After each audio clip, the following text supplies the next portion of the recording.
ಎಲ್ಲರಿಗೂ ನಮಸ್ಕಾರ. ನಾನು ಸಮಷ್ಟಿ. ಏಪ್ರಿಲ್ 4 ಕನ್ನಡಿಗರಿಗೆ ತುಂಬ ವಿಶೇಷವಾದ ದಿನ. ಯಾಕೆ ಗೊತ್ತಾ?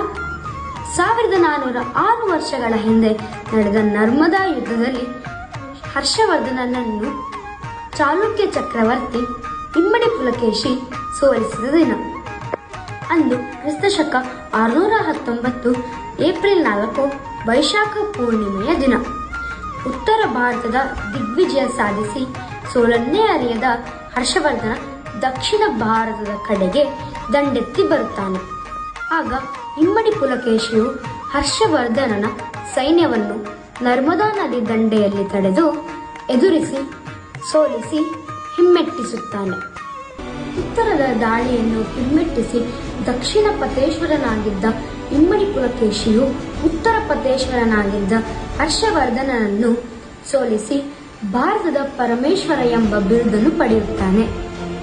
ಪ್ರತಿಯೊಬ್ಬ ಕನ್ನಡಿಗರು ಈ ದಿನವನ್ನು ಹೆಮ್ಮೆಯಿಂದ ಕನ್ನಡಿಗರ ವಿಜಯ ದಿನವಾಗಿ ಆಚರಿಸೋಣ. ಕನ್ನಡದ ಕುಲತಿಲಕ, ಸತ್ಯಾಶ್ರಯ, ಸಾಹಿತ್ಯಾಶ್ರಯ, ಸರ್ವಧರ್ಮಾಶ್ರಯ, ದಕ್ಷಿಣ ಪತೇಶ್ವರ, ಚಾಲುಕ್ಯ ಪರಮೇಶ್ವರ, ಇಮ್ಮಡಿ ಪುಲಕೇಶಿ ಮಹಾರಾಜರಿಗೆ ಜಯವಾಗಲಿ.